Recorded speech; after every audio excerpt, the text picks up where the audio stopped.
Chicken চাপের একদম perfect recipe আমি আজকে আপনাদের সাথে শেয়ার করছি। এর টেস্টটাও হবে অসাধারণ আর চিকেনটাও কিন্তু খুবই নরম হবে। তাহলে পুরো রেসিপিটা দেখার অনুরোধ রইল। বাই দ্য ওয়ে, আমি শেফ অতনু, আপনারা দেখছেন অতনুর রান্নাঘর। আর আজকে আমাদের রেসিপি চিকেন চাপ। চিকেন চাপের জন্য আমি এখানে একটা মশলা বানিয়ে নিচ্ছি। আর এই মশলা বানানোর জন্য আমাদের লাগছে মাত্র দুটো উপকরণ, এলাচ আর জাবেত্রী। এবার খুবই স্লো ফ্লেমে আমাদের এটাকে একটু হালকা রোস্ট করে নিতে হবে। রেসিপির শুরুতেই আমি আপনাদের বলে রাখি যে রেসিপিটা বানানো কিন্তু খুবই সহজ, খুবই কম উপকরণ লাগে, একদম ঘরোয়া পদ্ধতিতে এটাকে বানিয়ে নিতে পারবেন, কিন্তু স্বাদ হবে একদম রেস্টুরেন্টের মতো। এই রেসিপিতে প্রত্যেকটা দেওয়া টিপসগুলো একটু ফলো করবেন, তাহলেই খুবই সহজে আপনারা বানিয়ে নিতে পারবেন। এতক্ষণে আমাদের এই এলাচ আর জাবেত্রীটা খুব ভালো করে রোস্ট হয়ে গেছে। এবার এটাকে আমি একটা পাত্রে নামিয়ে নিচ্ছি। এবার একটু ঠান্ডা হয়ে গেলে এটাকে মিক্সিতে একটু ভালো করে পাউডার করে নেবেন, তাহলেই আমাদের চিকেন চাপের মশলাটা রেডি হয়ে গেল। এবার চিকেন চাপের গ্রেভির জন্য আমি একটা পাত্রে নিয়ে নিচ্ছি সামান্য সাদা তেল। এবার তেলটা একটু গরম হয়ে গেলে আমি তাতে দিয়ে দেবো প্রায় 100 থেকে 150 গ্রাম মতো কাজু। কাজুগুলোকে আমাদের একটু নেড়ে চেড়ে লাল করে ভেজে নিতে হবে। যখনই দেখবেন এরকম লাল করে ভাজা হয়ে গেছে, আমি এখানে দিয়ে দিচ্ছি প্রায় 2 চা চামচ মতো পোস্ত। পোস্তটা দেওয়ার পরে প্রায় 1 থেকে 1.5 মিনিট খুব ভালো করে ভেজে নিতে হবে। যখনই দেখবেন এই পোস্ত আর কাজুটা খুব ভালো করে লাল করে ভাজা হয়ে গেছে, তখন আমরা এর মধ্যে দিয়ে দেবো বেরেস্তা বা ভাজা পেঁয়াজ।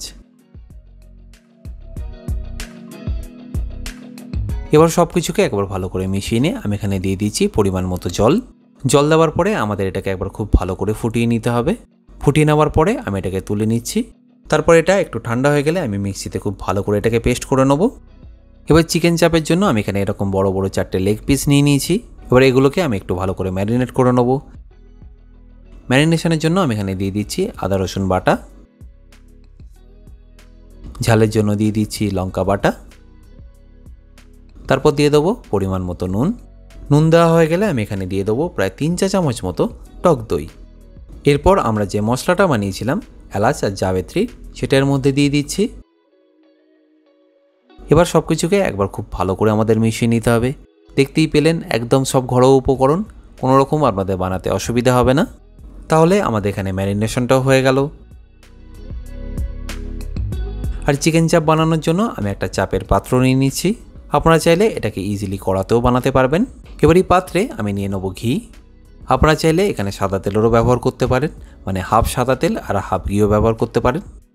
এবার এই ঘিটা গরম হলে আমি এখানে দিয়ে দেবো 2 রকম গোটা গরম মশলা। প্রথমটা দারচিনি আর দ্বিতীয় হচ্ছে লবঙ্গ। এবার দিয়ে দেবো আদা রসুন বাটা। তারপর সেটাকে একবার খুব ভালো করে আমাদের মিশিয়ে নিতে হবে। আর মিশিয়ে নেওয়া হয়ে গেলে আমি এখানে দিয়ে দেবো একটু গুঁড়ো মশলা। আর এই গুঁড়ো মশলা আমি এখানে দেবো মাত্র 2টো, তাও সেটা আবার কালারের জন্য। প্রথমে দিয়ে দিচ্ছি কাশ্মীরি লঙ্কার গুঁড়ো, আর তারপর দিয়ে দেবো হলুদ।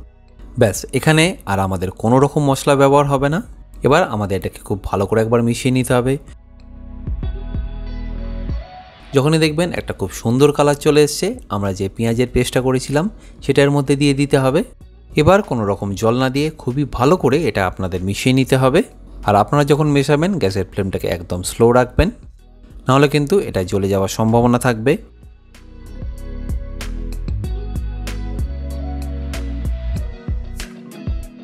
যখনই দেখবেন মশলাটা থেকে এরকম তেল ছাড়া শুরু হচ্ছে, তার মানে আপনাদের বুঝে নিতে হবে যে এই সময় মশলাটা প্রায় রেডি হয়ে এসছে। তখন আপনাদের দিয়ে দিতে হবে টক দই। টক দই দেওয়ার পরে আপনারা গ্যাসের ফ্লেমটাকে একদম স্লো রাখবেন আর খুব ভালোভাবে এটাকে মিশিয়ে নেবেন, নাহলে কিন্তু দইটা ফেটে যাওয়ার সম্ভাবনা থাকবে। দইটা একবার ভালো করে মিশিয়ে নিয়ে আমি এখানে দিয়ে দিচ্ছি ম্যারিনেট করা চিকেনগুলো। চিকেন চাপ বানানোর প্রায় 90% কাজ আমাদের শেষ হয়ে গেছে। এবার আর কিছুই নয়, এই চিকেনটাকে এই গ্রেভির সাথে খুবই স্লো ফ্লেমে ভালো করে কুক করে নিতে হবে।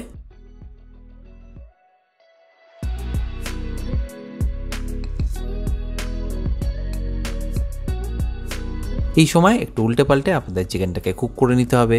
যখনই দেখবেন চিকেনটা থেকে আস্তে আস্তে তেলটা ছাড়া শুরু হচ্ছে, তখন আমাদের এর মধ্যে দিয়ে দিতে হবে জল। চিকেনটা এখন কিন্তু প্রায় 80% মতো কাঁচাই আছে, তাই চিকেনটা আমাদের খুবই স্লো ফ্লেমে ভালো করে কুক করে নিতে হবে। আমি জল দেওয়ার পরে প্রায় 20 থেকে 25 মিনিট খুবই স্লো ফ্লেমে চিকেনটাকে কুক করে নিয়েছি। আপনারা এই চিকেনের গ্রেভিটাকে আস্তে আস্তে এরকম চিকেনের উপর ছড়িয়েও দিতে পারেন, তাহলে চিকেনটা আরও ভালো করে কুক হয়ে যাবে। যদি দেখেন যে গ্রেভিটা একটু ড্রাই হয়ে গেছে, সেক্ষেত্রে আপনারা এখানে আর একটু জল ব্যবহার করে দিতে পারেন। সবশেষে আমি এখানে দিয়ে দেবো একটু মিঠা আতর আর সামান্য গোলাপ জল। ব্যাস, তাহলেই আমাদের রেডি হয়ে গেল চিকেন চাপের রেসিপি। আপনারা নিশ্চয়ই দেখতে পেলেন এটা কত সহজে বানিয়ে নেওয়া যায় বাড়িতে। আশা করি এই সহজ রেসিপিটা আপনাদের নিশ্চয়ই ভালো লাগবে। আমি আপনাদের রিকোয়েস্ট করব একবার হলেও এই রেসিপিটা বাড়িতে ট্রাই করার জন্য। বাই দ্য ওয়ে, আমি শেফ অতনু, আপনারা দেখছিলেন অতনুর রান্নাঘর। দেখা হচ্ছে আপনাদের সাথে আর একটা নতুন রেসিপি নিয়ে নেক্সট এপিসোডে।